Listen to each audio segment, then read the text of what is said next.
Well, hello, everybody, and welcome out to your Monday night. We are here for the Monday Night Chat, John, MJ, and myself, and it's so glad that you could join us. We hope not to control the entire night. We hope that we can find a way to MIDI your way through everything. I got nothing. I'm sorry. I was rooting for you there. I had it for a minute. I had it. We're gonna leave you scratching your head as the entire night's conversation plays out. Aren't we going to be solving world problems? I thought that's what tonight's show is about. Well, that's what we do every Monday night. Yeah, Come on, Pinky. Yeah, I mean, for sure. For sure. Oh my gosh. But no, thank you so very much. It feels like forever since we've seen you, and it's really only been 2 weeks for MJ and myself. Well, at least for myself. I know MJ's got his show, but it was a good show. Thank you everybody for tuning in. It was a great show. I had a bunch of people watching live, and it came up with such great questions. So thank you all for that. I hope you bring them tonight too. Excellent. Absolutely. So feel free to drop those in the chat. For those of you that are doing it on YouTube, I can read it. If you're doing it on any place else, John will hopefully tell us who you are and what you said. I can read it too. Yeah, I think I'm just the one that can't. Yeah, I don't get pretty much. Yeah, we didn't give you the handshaky thing. Somebody said we need to hit the sync button before the show. I have some memes that are coming out this week that I made about the sync button, and it's going to tick some people off. So I think it should be fun. It usually is when you get to do that. For those of you watching, let us know how the stream is going. It's we're getting a lot of bouncing up warnings here going, but yet it seems that everything that's coming off my computer looks like it's good. It seems to be between Restream and YouTube, the two. So let us know if you're having issues with that and such, because I can see for those of you commenting on YouTube, I'll be able to see if it's somebody comments and says it's hiccuping. And we'll take it from there. All right. So before we get started, if you get a chance, tonight's industry spotlight, I had Kristen Wilson joining me from Florida. And if you guys haven't gotten to hear Kristen kind of tell her story and such, it's kind of a fun little interview that we did tonight. She kind of went back of where she started and how she got to be where she is today, and all those little nuances and lessons learned between then and now. So it was a fun interview, and I know a few of you were with us with that one. Okay, great. Day and Night said it looks good on YouTube, so we're just going to say Restream is being punky tonight. Punky. So anyway, yeah, you can find that on the YouTube channel, youtube.com/discjockeynews, and check that out. We're doing an interview every Monday night. They'll go live at 8 o'clock. Some are live like tonight, and some will be pre-recorded. But if you'd like to see someone be on the interview show, or you'd like to be on there yourself, just reach out to me. We're starting to schedule our January, February, March Monday night shows with that. Excellent. Nice. So for tonight, I wanted to just kind of just cover some different areas of controllers. There's a lot of different areas out there. It's a topic a lot of people talk about, and there's different little nuances I wanted to kind of hit on those tonight. So it's not going to be like we're going to talk about how to use controllers. It's going to be just a little segment of we'll throw out the topic, and then we'll kind of discuss it a little bit, and kind of go. And if okay, Mike here. And then for some of there's going to be some of them will want some crowd participation. So in the chat rooms, you guys can be part of tonight's show. But first, I want to kind of start is for those who don't know, your experience with controllers. What have you used? So we can kind of get that out there for everybody. Dan, you want to start? Sure. So personal collection that I've owned, I almost. Do we consider CD controlled units? And what I mean by that is, so I had a set of the American Audio 500s, I think they were, something like that, where it was a tone on the CD. It would control the software. I think it had an SL1 box, so it was kind of like before we had the mixer with everything together. That's DVS, yeah. So that counts, yeah. Yeah. So if we're counting that, that would be where I started. From there, I went to a Denon MC6000 MK1. From the MK1, I went to. What did I go to in between? I have a DJ Pioneer DJI SX1. 7000 for the MC7000, And I have, what is it called now? I don't use it. I have it. It's like the little one. The DJ to go. Yep, DJ to go 2 or 1. Yeah, no, 2. It'd probably be the 2 most likely. I think Yeah, that's so wheel bottom. I think those are my extents of what I have with controllers. I've played on some other ones, but those are the ones that I've personally owned. MJ? So we're only naming the ones we've owned and not DJ'd on out somewhere? I think for the discussion, I think kind of covering the ones that you've actually had experience with would also fit. Yeah, because you're gonna when you play out. So I mean, I played on my friends like for a night, maybe. That counts. Mm-hmm. Well, I get that, but your experience is going to be a little bit broader than because when you play on somebody else's, it's often at a venue that has had it, and you've probably been there more than one time. I would say if you did it out anywhere, it counts, Dan. Even if you jumped on, like when you did the live stream with your friends, that counts. Well, in that case, then I've got the Rain 12s. I've got the SZ that I got to play on in Atlantic City. Played on the 8000. So we're throwing a whole bunch of extra ones out there. There you go. One of the Newmark ones. I can't remember what it was, though.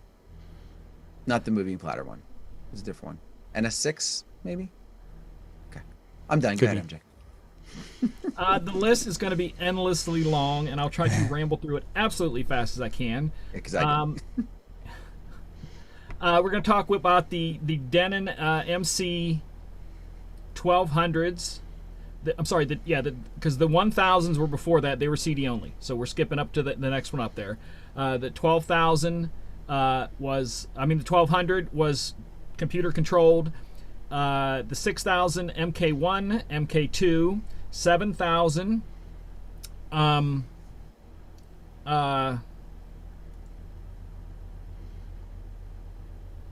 The 1000 and the 1000 SRT, the SBJ, the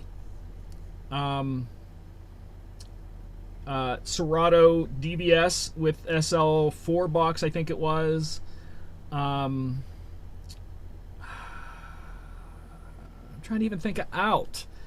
Several Pioneers that I couldn't even think of. CDJs that hook up through a mixer. Reigns. Hercules. Reloop.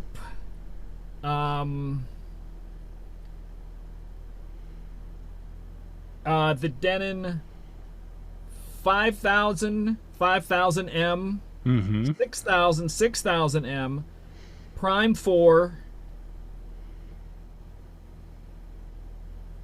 I'm sure there's more, but I can't think of them. You mentioned Hercules. You forgot were you talking about the little box, or were you talking about one of the other? I think he's got I have 3 Hercules. I didn't want to rattle through them. One is the little Hercules. There's a Starlight, the Starlight Control, the Hercules something, the Newmark something. There's a American Audio from way back. Couldn't tell you what it was. These are all out. These aren't my hand, because if I went on what my hands are on, I could easily name the ones my hands have not been on yet. As opposed to that would be easier. I would say like 3 of them my hands have not been on. You haven't touched or seen. You guys don't want to hear this, yeah. So you guys have had a variety of experiences with different controllers. And I have nearly all of those in the studio right here. So I'm not. Dan and I and you were talking about things that are going on. Y'all have no idea. Anyways, go ahead. What are some of the what drew you to the controllers that you're using and in your everyday or your work when you're out in performing right now? Why did you choose that specific controller? For me, it's workflow. Like originally before the 7000, which those of you know posting, I'm using the 1000 SRT, but I want to look at the 7000 because I think that's a very good center point to be at. Because other ones branch off into special this and special that. I came from a smaller controller that I was so proud of how small of a controller I would carry, and then when I went to the 7000, it was like, holy crap, now I feel like a real DJ again using something full size. So it became the workflow of it, the size of the things, how big I could move around on it and do things. That's what drew me to it, was that full, I'm going to say this, and there's DJs that are going to hate me, the full kit experience. So, as opposed to the little one. Even though the little ones are great, That's what drew me to it. Its size and everything. Dan, what about yourself? So I'm currently using the 7000 as well, and so what took me to do the step up from the 6000 to the 7000 was this desire to have at the time the 6000 was kind of dated. It was still being produced, but it was, I think towards the end, I knew something was good, and everything else was going to, as MJ said, kind of the full size. I like the full size. I like the flashiness of it. I like the, the ooh and ah that somebody would see with like all the buttons and everything else, and so it was more of kind of like a wow factor. Even if I wasn't using like half the stuff that was on there, it was still that wow factor for somebody that was coming up and just seeing this board.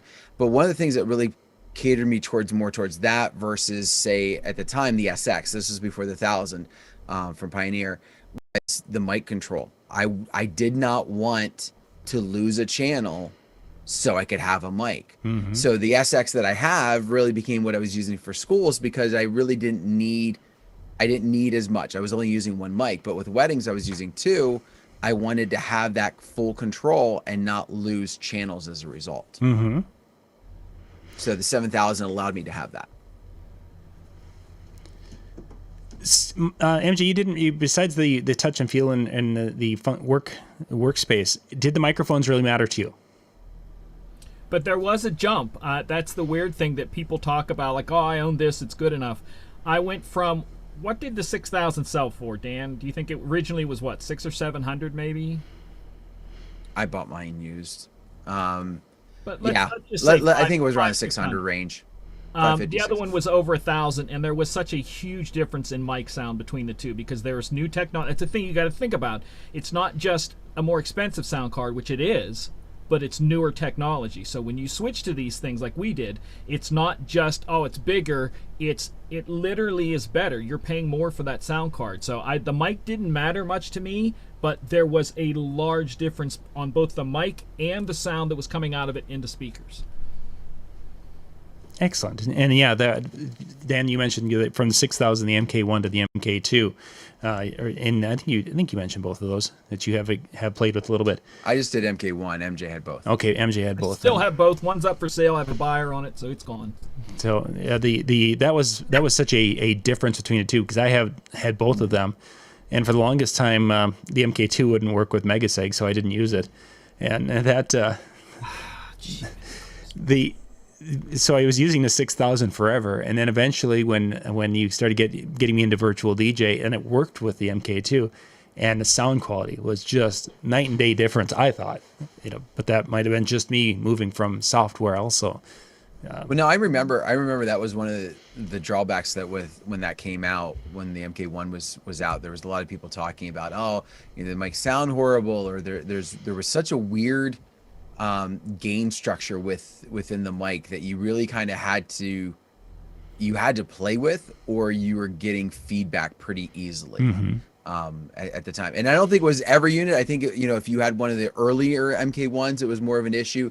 As before they kind of came out with the MK2, I think they fixed some of the issues along the way, but I know it was still one of those things where, people, it was a weird trick with the mic. So I'm sure by MK2 they definitely improved upon that. Can I ask Dan to explain something? Mm-hmm. He had mentioned a second ago about losing a channel for mics. A lot of people don't know about some of the Pioneer controllers. Tell them what happens, what is going on there. Good sure. thought. So the SX series of Pioneer, it's a 4-channel. It's a 4-channel mixer in the middle. But rather than having what you might be familiar or might be used to, with just like a pot for your mics up in a corner, or in a different spot, one of the 4 channels was your microphone. So your main mic, your mic 1, if you decided to use it, going from left to right, 3, 1, 2, 4, you would lose channel 3. You would not be able to use that channel for music and microphone at the same time. Now you could go back and forth, but if you're playing a song on there, you couldn't say, well, I'm going to talk over the song, not with the mic, not with your main mic. I forget where mic 2 comes in, and it does have 2 mic inputs. I can't remember if mic 2 is on channel 4 or if it was another spot in there. It's been so I never even tried to use a second mic on it. But yeah, so you would legit just lose one of your channels. And for me, I only ever DJ with the 2 decks within virtual. However, I have auxiliary that I was plugging in, an aux cable type of thing for iPad and that for all these backups. And I didn't feel comfortable completely losing that just so that I could have a microphone on the slider. A lot of the newer Pioneer stuff, they're giving you a mic channel, but there was quite a few at that time, not just the SX, but there were quite a few that came out about that time that did that channel sharing. And Dan and I got into it one day about even the mapping of it and how weird that is when you're doing channels with that. It's a shared hardware channel, and it's even different for mapping. Yeah. Excellent. I've got some questions that have come in that I pulled from a couple of different areas, and then someone had popped a little bit, and we'll get to those in just a little bit. Actually, this was probably a variation. You've got your units now. How long have you had that? As far as how often do you plan to in essence rotate stock or change your controllers out? I guess I'll start with this because MJ's laughing. I see. I'm not telling anybody. There's a background piece of information that none of you all are getting. Dan and John know, and I'm gonna have to dance around it. So Dan, give me a second to think how I'm gonna. That's fine. That's fine. Help me out though, MJ. I want to. Yeah. So I want to say it's been 3-4 years now that we've had our 7000s. Yeah. 4. Okay. Okay. I'm pretty sure it'll be 4 years. In January. In the spring. Yeah. February. Okay. So mine would have been in the spring then. So we're 3.5 years at this point. So, so I got mine about 3.5 years ago. I've been using it ever since. How often do I plan on rotating? I've kind of been in the market now for about a year, trying to figure out what's going to be my next one, and it's only for 2 reasons. One, I'm heavy on my right hand side, or Denon has an issue with their right play button. I'm guessing it's my issue. All right. No, they have an issue with all of the buttons, and when we get to me, I'll explain it. I'll let you do yours, and I'll explain why that's an issue. Okay. Well, I will say that it happened on my MC6000 and it happened on my 7000, and it's only on my right side and it's only my play button. But with that being said, it's been acting up to the point that I press it, and if I don't hit it exactly right, or if I don't hit it in a certain spot, it won't trigger. It won't trigger that. So I've gotten, and I've created some workarounds, because as most of you know, if you try and find a controller to buy right now, you don't exactly have the best of luck. So unless you're MJ. And so with that being said, I'm kind of in the market, but there's another thing that I'm also struggling with, and that is some of the price points. So I was used to, the 6000 was around $500. The 7000 was, what map around $1,000, I think. If you talk to dealers and you make connections with dealers, you can get deals on things. So mine wasn't 1,000, but it was still more. I'm now currently looking at the 1000 SRT, which at the time when you could actually buy them was around 14. And so it's like, man, like not only does it feel like I need to replace, but now I'm making a huge jump in price. Sure. And so it's another thing where I'm like, okay, my 7000 still works. I've gotten the workaround with the play button. So I'm just going to keep making it do what it can for as long as it can. So to answer your question, John, I don't know when. I am currently in the market and waiting for something good. Mm-hmm. MJ, I'm sure you've got about the same story, so we can just skip to the next question. So MJ, how often, what's your strategy for? My history in the past has always been about 2 years, but I'm over that by, like Dan said, I got mine about the same time Dan did. So I have also been looking, because Denon is not producing a plain ordinary controller anymore. All of their stuff is standalone stuff, and until the standalones are able to play any format of file and be able to do a video out, because there's places, one of the casinos I have to do video when I'm there, until they make a controller that allows that, the all standalones, I can't use them. They would be unusable for what I do for a living.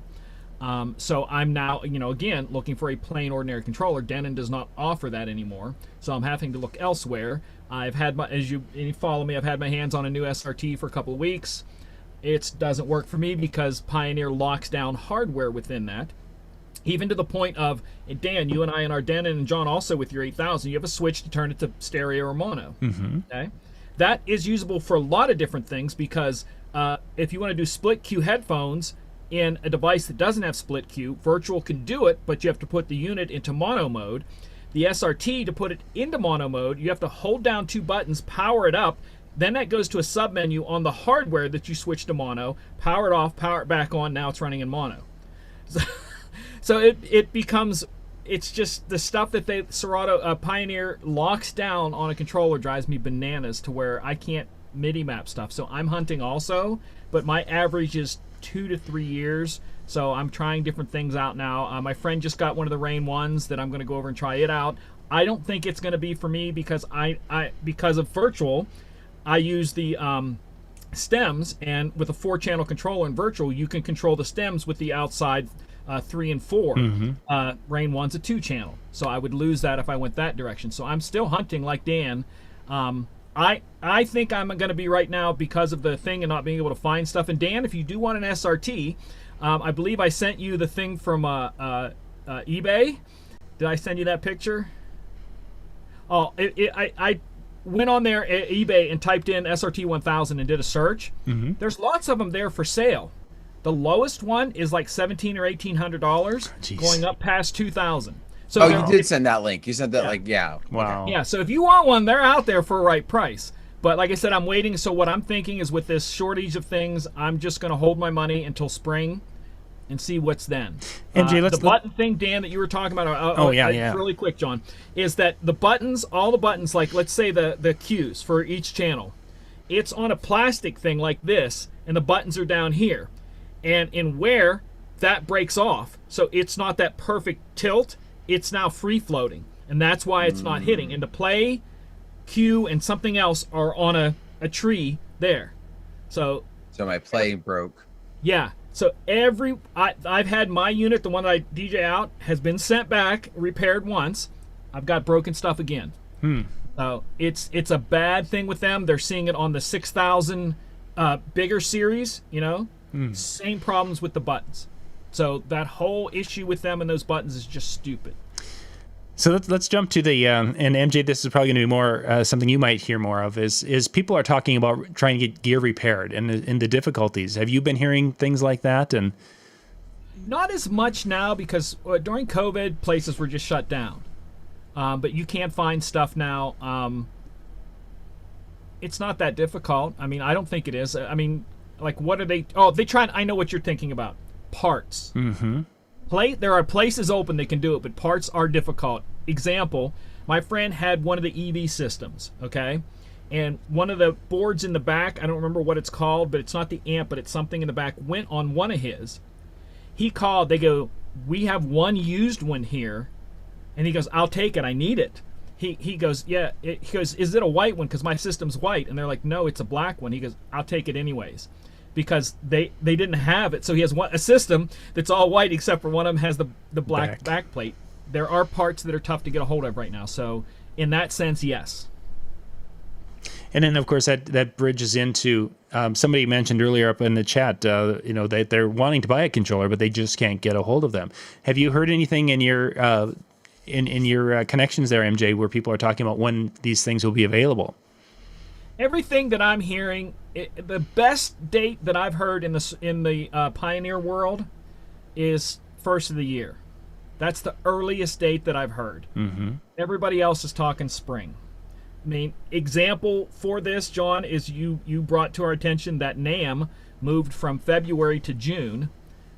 That's an industry standard right there of what's going on, that an entire expo that is all about the music industry has completely moved everything, not just the DJ world, but everything back 4 months. Yeah, I think a lot of people, when they heard that, made speculation that it was due to COVID concerns. And I'm not saying that didn't factor into it, but I think it has more to do with the fact that they realized, they're reaching out to their people and they're like, we're not going to have anything to bring to the show. Like, we're not going to have to talk about. None of the companies are having new stuff. Yeah. And that's the hold on it. And to talk a little bit about gear availability, not just controllers. We had the church down the road had a mixer that was just going out, and they had an amplifier that was out. So they wanted to get a new board and 2 new amplifiers. Well, good luck. If you want to get a decent quality mixer, yes, you can find a couple of them on, not great quality, but you can find knockoffs on Amazon. They're there. But if you're looking for something that is PreSonus quality or better, one company that we were pricing them through June of 2022. That's the soonest that they would be able to say that we could get you one for surely by then. Another company I think was March or April of 2022. Amplifiers. We ended up we went from larger amplifiers that were in that install down to smaller amplifiers. Went to 250 watt a side, which for a church will be fine for what they're doing. But those are the only 2 amplifiers we could find. To find 2 matching amplifiers, if we wanted to go with the bigger ones, several months out again. Yeah. And that's just because those things are sitting somewhere between, here and China. And where that is, they're not sure, but they're not here. If you want, I was joking with a friend of mine had his QSC, one of his QSCs blow, and he was going to think about getting it repaired or new ones, and none of that was possible. And I'm like, hey, you probably could go pick up a couple bearings or somewhere. He's like, I'll find something. He did end up finding some EVs of some sort, but QSC to buy one to put back to his system, he couldn't do it.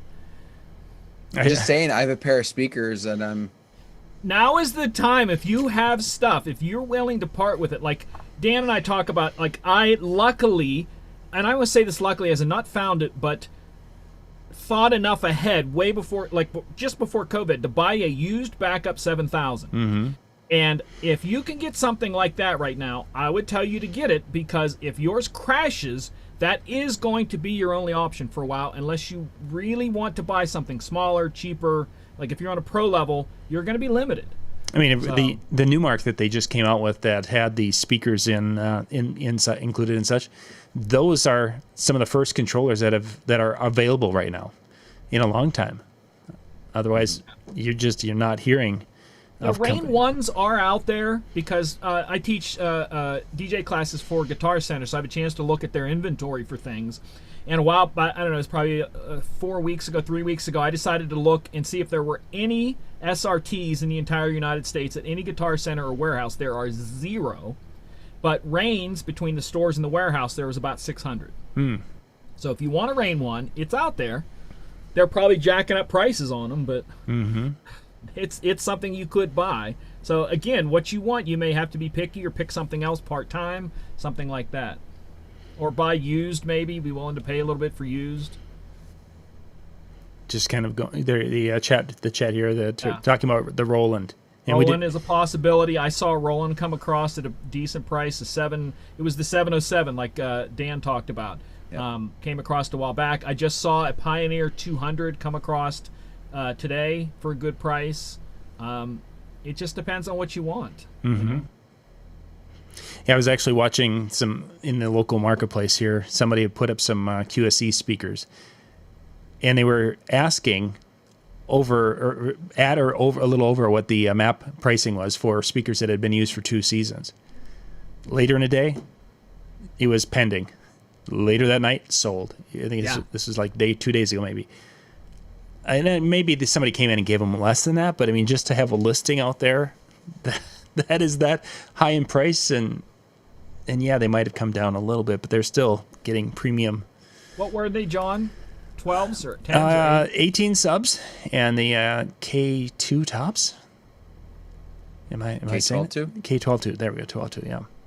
I'm just looking at eBay's one of the things I look at, and again, if you get in a pinch, I'm not promoting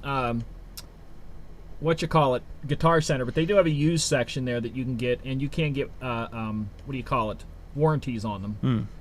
I'm seeing parts, and that's it, John. Yeah. No speakers at all. Oh, I'm sorry. Nope. That was a slip cover. That's all that's there. They teased you on that one. Yeah, I'm like, that's just selling the slip cover. But you can, There's an Alto, so that's at least around there. Yeah, it's just so That's what you're going to be getting. RFCs are out there. Mm-hmm. You can get a chrome speaker grill for that K12 too. No, well There's a chrome and gold for sale. Oh, well, then we've got that, so that can up the appearance. Somebody mentions the VMS 5 out on Facebook there. They mentioned that. And I've got the VMS, I believe, 2 and the VMS 4 version, whatever. It was the Step Up 4.1, maybe. I don't remember how their numbers went. And that's what I started out with, where the VMS, I bought those two. One for myself, one for Lori, thinking she would appreciate a controller. Yeah, she didn't like that whatsoever. And part of it was $500. That's going for $500 right now, John. What is the VMS? VMS 5. Yeah, and some people have had the VMS 2, 4, original 4 didn't have very good audio pickups. The 4.1 was better, and the 5 is supposed to be a step up from that, but I just found there was such a huge difference going from the VMS to the Denon when it came to sound quality and things with that. So until you see them together, people just don't realize the difference there is when you hear them play side by side. Mm-hmm. Because your ear hears something, it sounds fine, but you're going to get what you pay for. If you buy a $500 controller, you're going to get $500 sound. If you buy a $1,000 controller, you're going to get $1,000 sound. Super mentions. Super Rockin' DJ Smash mentions selling the Cerwin Vega P series. A friend of mine just sold some Cerwin Vega speakers, and I thought he's going to sit on those things forever. And he got the right person who was like, "Oh my gosh, I want that big boom from the Cerwin Vega bass." So, yeah, they're even though up here in Minnesota we're getting to the point where it's the end of our season for weddings and even school events until spring, but. So when people are purchasing controllers, what do you think is a realistic number as far as for budgeting as we're going into 2022? We've talked about a variety of different numbers. Can you find something you think decent for $1,000 for next year? I think it depends on what you're looking to do with it and what you're looking to have available to you. I think if I was budgeting for 2022, and I guess in a way I am because I'm in that market for looking for one, I would actually probably say set aside $1,500. Not saying you're gonna spend it. Not saying you can't find something for $1,000 or potentially under it that's of quality. And again, we're not talking you find some deal on the internet and you get a lucky break, but we're talking like legit buying. Yeah, thanks, Dave. I was waiting for you to get that. But I think it'd be a good idea to set the $1,500 because as we've seen with the SRT made that jump up. If somebody else decides to come along with a with a unit similar to that, all right. So again, we've said where it seems like Denon has gone away and they're just doing standalones, and now we're seeing Newmark who has also jumped into the standalone, and I know same overarching company, but again, there's another push towards those. As we see more of those happening, I'm wondering if we're going to see anything really in that lower price range. You can get the SX3, assuming that comes back online. That that's going to be $1,000 or near that $1,000 mark. The SRT for the 1000 is $1,400. And again, who knows what's going to be once we suddenly get them in? Will they decide to go a little bit higher for whatever reason? That could be an issue. But I would set it right side $1,500 because of that. You talking about the SX3? You're talking about the SX3, yeah. I'm not saying you could actually. What I mean is, they didn't discontinue them. At least as far as I know, they still have them. They might not be in stock anywhere, but that's the thing. It's not though, so you'd have to end up finding used.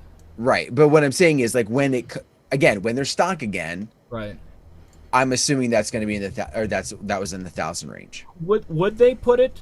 Would they bring it back to stock? I guess, right? I don't think it's discontinued. It serves a different purpose than the SRT. Right. It's at a lower price point, or it was. I'm trying to find out what like Clearwater's running theirs at right now.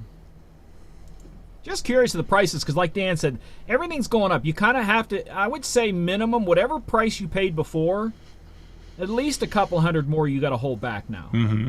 So if you paid $1,000 for a controller, your last controller, minimum add 200 to it for what getting the equal thing nowadays. Minimum. Yeah, I mean, I'm just looking at the mix stream, the pricing on that's out there, and that particular unit. Granted, it has a couple of bells and whistles that the mix tracks don't have, but really, I mean, that's probably just a step up on the mix track line, I would say, from what I've been seeing, and that's a couple $100 jump, really. I think the $399 used to be the high end mix track. And now we're talking $599 seems to be a map on the mix stream. John, on the other side, are you seeing the same sort of thing when it... Dan, how much did you say? No, that's that one. I was looking at a different price here. Are you seeing the same thing when it comes to peripherals, cases, stands, etc.? Oh yeah, you're definitely hearing that those things are not available. And generally, when they're trying to promote a specific type of case or a booth or something, it's because they have a shipment of those that came in.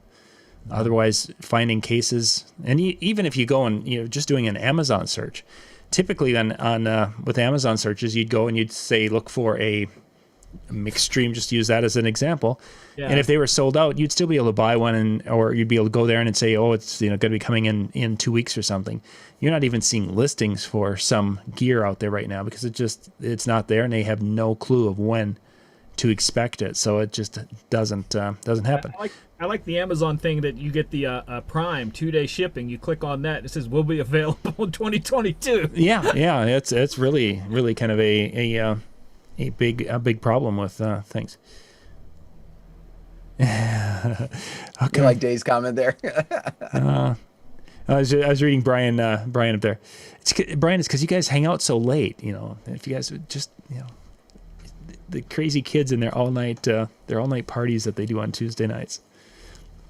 Actually, this will be the first Tuesday that I don't have either a cross country meet or a football game in a long time tomorrow night. So we were thinking about starting the Tuesday night with Ben Stowe this week, but we're going to be starting that next week. So, and then I'll be back behind the computer on Tuesday nights. But Brian and Jay have been doing an absolute wonderful, and Howie, the guys have been doing a wonderful job on Tuesday nights with their conversations. So availability of controllers is sketchy. Parts for repair are sketchy. Cases are sketchy. Cases are sketchy. There's no, we don't have much heads up on what's new coming in because that's so in the long. There's really nothing to do but go back to CDs. I'm glad you didn't take Dave's suggestion and what he put up there. Oh, what he did? That's what I said. I thought for sure you would he said you were ahead of your time. Oh my gosh, Dave, you're my favorite person tonight. I'm just gonna wherever his posts are, we're gonna put a big gold star right next to it. Where's the big gold star button? All right, so this show is about equipment. Right now, what kind of advice should we give them if a person right now is in need? My suggestion would be this. Obviously, look for first off, if you're in a need, then this is a different situation than if you're in a want. Okay? If you're in a need, or you're kind of sitting where you have one controller and one controller only, I would suggest picking up something used, something lower quality that might be in stock, so that you have an bleep situation covered, and ready to go with that. Again, does that mean you're probably going to eat it? Meaning you may never need it, and you bought this piece of gear that obviously is not necessary? Yeah, but if something goes down and there's no supply, now you're in a completely different situation. So consider it maybe insurance, even if it, again, is that lower quality. At least it's something there ready to go when you need it. And I think the workaround for that, for some people, would be okay, my 7000 died or whatever it is. My main one died, and now I may have to go to all I can find is a Pioneer Hercules from Best Buy that has RCA outs. So now I have to run a separate little mixer, like a little small band mixer, and run into that then to my speakers. And I may have to do that for a period of time. That could be a month, could be 6 months. I think it's going to be a situation that if you do get to that point, your performance may not be to the level you want it. You're going to have to do the best you can with the gear you have available to you. It's really a tough time. With that being said, as MJ had mentioned, I've got a spare 7,000 right there, and I've got a spare 8,000 right above that because that's what we use. And then the 6,000's right in the back of the truck with the 7,000's 2 shows as our backup unit. So but somebody in the chat was talking about the SB3. That's why I say my 6,000 sold. Went from that to the SB3 as my backup. So it's a cheap little thing. If you can get one, grab it. Just something that's going to continue to get you a paycheck. Mm-hmm. Can't get what you want, try to find something similar. If you feel that you are in a position where this thing could break any day, start planning now on something. If nothing else, make friends with people who have extras that might rent you theirs for the next 6 months. And Brian makes a good point here that there are some retailers out there. Some retailers are mainly drop ship type retailers. Some carry inventory. Guitar Center has inventory. They have a warehouse. And literally when American DJ would get their lights in, there's Guitar Center trucks backing up to their door that are hauling stuff out. Another huge one that has a massive inventory is Sweetwater. Those are and there's others that do that also on the East Coast. There's a couple. When you have situations like those companies, they not only have things in stock that you can pick up, but sometimes because of the massive amounts that they're purchasing, that their pricing can be very, very competitive and to some point hard to beat because some of these companies will go to the manufacturer and say, hey, you want to be in Guitar Center. There was a sales or one of the marketing guys or whatever sales guys, whatever the person is who basically would negotiate the contracts with the manufacturers. And they were like, this guy from Guitar Center, he basically, hey, if you want to be in our stores, this is where the price point. You've treated it like a Walmart thing. Oh yeah, no. Last year you sold it to us for $10. No, this year it's going to be $8.50 if you want to continue to be in our store. And they were very aggressive with that. So there's going to be spots that do have things and also, don't hesitate to look around because there are stuff coming out trickling. Mm-hmm. So you might catch a certain site a certain day where they did get one come in. Or, heck, it could be something as stupid as they found it in the back stock room. But keep an eye on things. If something says available and you want it, give it a try. You might find it. So if you're desperate, that's what we're talking about people who are in a need, not a want. Look every day. This is your business. You're making money off of it, so you've got to, take care of that somehow. Great kind of question here coming. Yes. I'm gonna tweak the Facebook question or that comment. MJ, could you do a full show with no controller if you had the ability to run your audio into the sound system? Could you perform just with the mouse? But not. I don't believe as efficiently, but I definitely could beat match every song because. I talked about this on my show the other night about MIDI mapping keyboards and how that Virtual just put out on theirs that you get the Serato keyboard shortcuts and the Record Box keyboard shortcuts with that. So you can do syncing, looping, beat match, release the loop, effects, all of that from the keyboards. So you could do a mouse click on something, a keyboard on something else, and you could get through the night absolutely. There you go. I'm talking about mixing. I'm not talking about just playing a song and then playing the next song. In that sense, if you had to do that, then do the auto mix. Do some stuff that's all on the same BPM. And with Virtual, you can pick the points where you want it to mix and the type of mix you want. I want it to be a fade across. I want it to be an effects draw. Those are all in there that you can do. But you, like I said, Serato, Record Box, all of those, they have the shortcuts that if you had to, you could. That's interesting. One of the things I used to do when I had multi-system is we would do this scenario game. This dies. How would you work the workarounds and things? Yeah. And the controller. Yes, Michael and I've had that conversation where you can do the 1/8" jack, the headphone jack on a computer, and you could go into speakers if you needed to. But as we've always basically, if you need to, get the other controller in the vehicle type of thing because I just don't want to do that. Spend $6 or $7, buy that splitter. because I keep one in my bag all the time that can come out of the audio out of the laptop, headphone to one, speakers to the other. So I can still cue by buying that $6 splitter. Mm-hmm. And you can. The thing that I was talking about on my show the other night, I told you I got that SB3. Mm-hmm. And I recently bought a very large SD card for my Surface Go, okay? So I have my entire DJ library on this thing. I can plug this into the SB3 and DJ from that. So the SB3 has RCA outs. I have an RCA to XLR cord that I bought. So now that is my travel with me little case emergency system that you can get you through the night easily. And Sure. if you have a better, like I said, I'm choosing this one because it's light, but most laptops are going to have more power than this little thing, but it's doable. Because like I said, I put them on there, it plays them, I can scratch, I can do everything. But with the SB3, small, little compact, something like that, have with you just in case. Yeah. Anything, like even the little DJ to go stuff. These I know are available, and they are what, less than $50 now, John? Oh, I'm not even sure. I paid. No, they're around 75. 80. I was going Are to say they? I paid 80 for mine when I bought it, like Right, 79. so you can have something this size that can get you through the night, push comes to shove. Mm-hmm. So it's best to have something. That's the best way I can tell you. If you have backups, great, but if you don't, take a little bit of time and invest in yourself this way, because this could be the difference of doing the night and getting a paycheck and a positive review, or getting a paycheck and a terrible review. Yeah, exactly. All right. So up next, after we're done here tonight, Howie and the crew are going to be coming on at 10 o'clock Eastern, so in about 10 minutes roughly.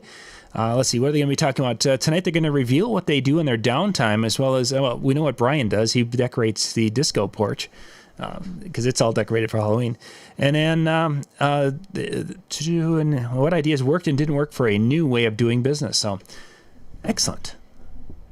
That'll be coming up, DJNTV.com/chill. They do a recording for the first roughly 20 minutes to half hour, and then after that, everybody turns on their cameras and has a night to kind of hang out in a hallway. So that will be coming up next. Okay. Forgive me for laughing, but there's, like I said, there's stuff. Anything's possible in life if you want to work hard at it and find it. So. And there's ways to make things happen. You know, a prime example, last Monday, the software didn't work for streaming, and we had a Zoom window, but we couldn't capture it properly. So, it became webcam on the screen. If you watch the virtual training last week, that is exactly one of those moments that the show had to go on, and you got to find a way to make it happen.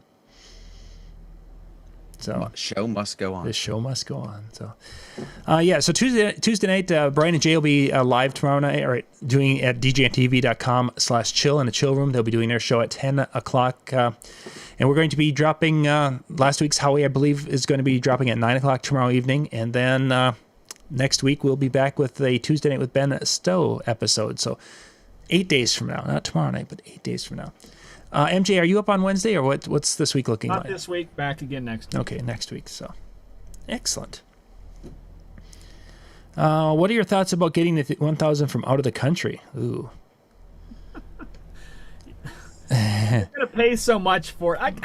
Yeah. So here's the thought, and this is kind of goes to what we were talking about. Right now supply issues are what they are. And I think, I think it would be apt to say, unless you're buying from a private person, you're going to have just the same issues getting it out of country as you would from some dealer inside the country. As MJ kind of alluded to, there's going to be places that are getting them within, like, trickling in type of piece. So it could be one of those things where if you have some relationship set up with some of the different dealers, possibly reaching out to them and saying, hey, put me on a wait list, however they might be handling that, to know. And when they get it in, you might stand that chance. But I don't think outside the country is going to give you any better chance than inside the country, again, unless you're trying to buy from somebody private who maybe could be the same situation as you'd find just down the street. I'm part of the on Facebook, the SRT group, and people are getting them. just with comments like "it finally arrived" sort of thing. Yeah. That they had it ordered, 4 or 5 months ago. And I think that's a big part of what's going on is that it's ones and twos that are dropping. All of a sudden, there's like, whoa, look what just appeared at an NLFX Pro. This 2 of them come in, and he's like, I got a waiting list of 20, but 2 of them made it. So now if you want to... Trev says they got a bunch down in Australia. I'll be darned. They haven't been able to go anywhere or do anything. They weren't probably even allowed to go to the store to. Yeah, they've been locked down pretty hard there for the longest time. Yeah. That would be an advantage to having lots of stock. Nobody can get out and buy anything. It's a terrible thing. I'm not laughing to make fun of that. I'm not, but it's funny how the strangest things, life. Well, gentlemen, let's wrap it on up, and we'll get ready for Howie. Okay. Well, on that note, thank you very much for taking time out of your Monday night to come and join us. Whether it was you were just curious about what we would talk about with controllers, or whether you're looking for some serious solutions, and maybe we gave some answers to you. I don't know. But thank you very much for taking time out of your night to join us. Join Howie up next. Again, DJNTV.com/chill, and we'll see you next time.